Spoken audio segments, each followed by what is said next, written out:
नमस्कार दोस्तों, एग्जाम तक चैनल पर आपका हार्दिक स्वागत, हार्दिक अभिनंदन। आज हम मानव के उत्सर्जन तंत्र के बारे में पढ़ेंगे। तो शुरू करते हैं उत्सर्जन तंत्र के बारे में। तो सबसे पहले देखिए कि आखिरकार देखिए हमारे शरीर में, हमारा जो शरीर है वो कोशिकाओं से मिलकर बना है। मान लेते हैं कि ये हमारे शरीर की कोई कोशिका है और इन कोशिकाओं में लगातार उपापचयी क्रियाएं जो है वो चलती रहती है। उपापचयी क्रियाएं चलती रहती है और इन उपापचयी क्रियाओं के दौरान शरीर की कोशिकाओं में कुछ ऐसे अपशिष्ट पदार्थों का फॉर्मेशन होता है जिनको शरीर के द्वारा बाहर निकालना जरूरी होता है। कोशिकाओं से उनको बाहर निकालना जरूरी होता है। तो ऐसे ही जो नाइट्रोजन युक्त अपशिष्ट पदार्थ होते हैं उनको शरीर से बाहर निकालना उत्सर्जन कहलाता है। और इन नाइट्रोजन युक्त अपशिष्ट पदार्थों को शरीर से बाहर निकालने के लिए हमारे शरीर के अंदर पूरा का पूरा एक सिस्टम पाया जाता है। वो सिस्टम को हम कहते हैं उत्सर्जन तंत्र। तो जी हाँ दोस्तों, आज जो है हम उत्सर्जन तंत्र के बारे में अध्ययन करेंगे। तो सबसे पहले देखिए कि एग्जाम में जो है हमें कई बार पूछा जाता है कि उत्सर्जन जो है वो एक किस प्रकार की क्रिया है।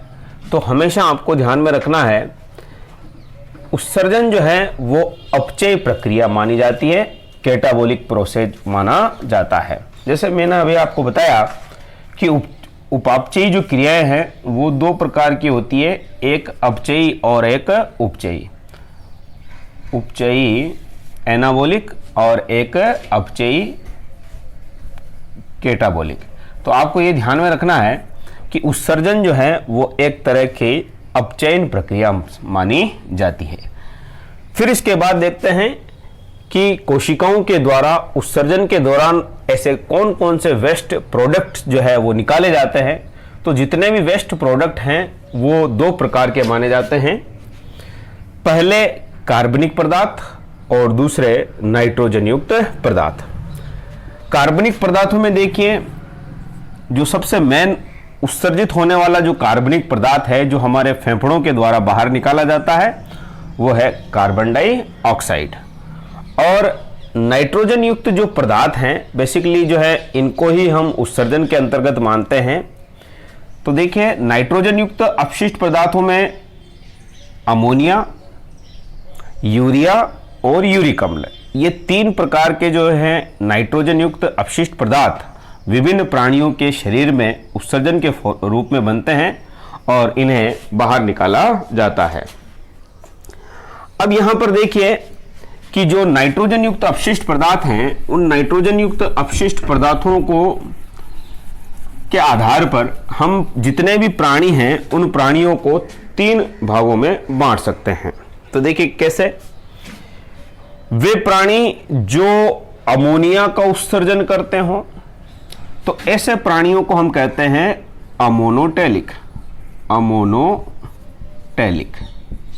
अब इसके लिए आपको याद रखना है कि एग्जाम में जो शब्द आएगा उस शब्द को पकड़ना है।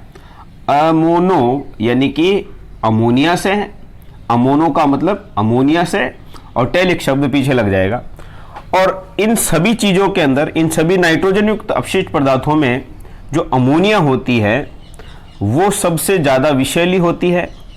ज्यादा समय तक हम इसको बॉडी में नहीं बना पाते हैं, नहीं रख पाते हैं, इसलिए इसको बॉडी से बाहर निकालने के लिए जल की आवश्यकता भी सबसे ज्यादा होती है।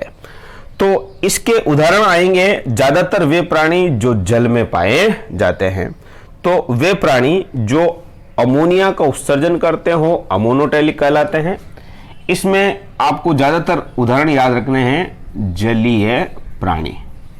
जैसे उदाहरण के लिए मेंढक का जो लार्वा है जिसको अपन बोलते हैं टेडपोल लार्वा, टेडपोल लार्वा ये भी किसका उत्सर्जन करेगा?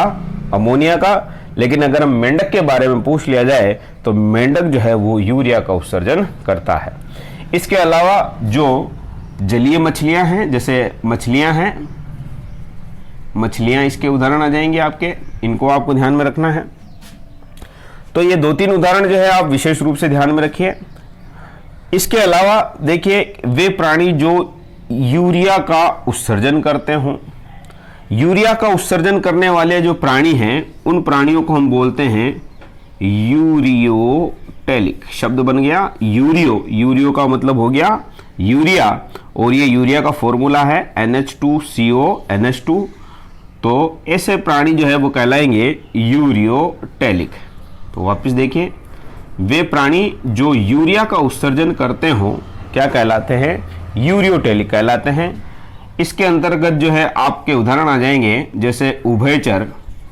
उभयचर में जैसे अभी मैंने आपको बताया था मेंढक, जैसे मानव, मनुष्य जो आ जाएगा, स्तनधारी प्राणी आ जाएंगे। तो ये प्राणी जो हैं वो यूरिया का उत्सर्जन करते हैं।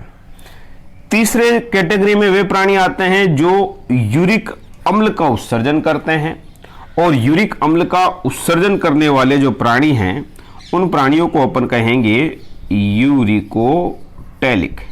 यूरिको शब्द ध्यान में रखिए, यूरिको, यूरिक से बना यूरिको, और टेलिक यानी कि यूरिक अम्ल का उत्सर्जन करने वाले प्राणी।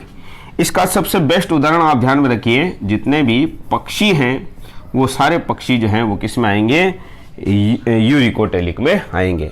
तो इस प्रकार से अपन ने देखा कि नाइट्रोजन युक्त अपशिष्ट पदार्थों को शरीर से बाहर निकालना उत्सर्जन कहलाता है। उत्सर्जन जो है एक प्रकार की अपचयन प्रक्रिया है, कैटाबॉलिक प्रोसीजर है। और जो उत्सर्जित पदार्थ हैं वो 2 प्रकार के माने गए हैं, कार्बनिक पदार्थ और नाइट्रोजन युक्त पदार्थ। कार्बनिक पदार्थों में CO2 जो है वो मुख्य उत्सर्जित पदार्थ माना जाता है, जो फेफड़ों के द्वारा बाहर निकाली जाती है। और नाइट्रोजन युक्त पदार्थ के आधार पर हम प्राणियों को 3 भागों में बांटते हैं। तो ये हमारे उत्सर्जन तंत्र का पार्ट पहला था। जल्दी ही हम दूसरा पार्ट लेके आएंगे, तब तक आप हमारे वीडियो के साथ बने रहिए, और इस वीडियो को ज़्यादा से ज़्यादा लाइक कीजिए, शेयर कीजिए, और अपने दोस्तों को जो है इस वीडियो को बताइए ताकि उनको भी इससे लाभ हो सके। धन्यवाद। जय हिंद।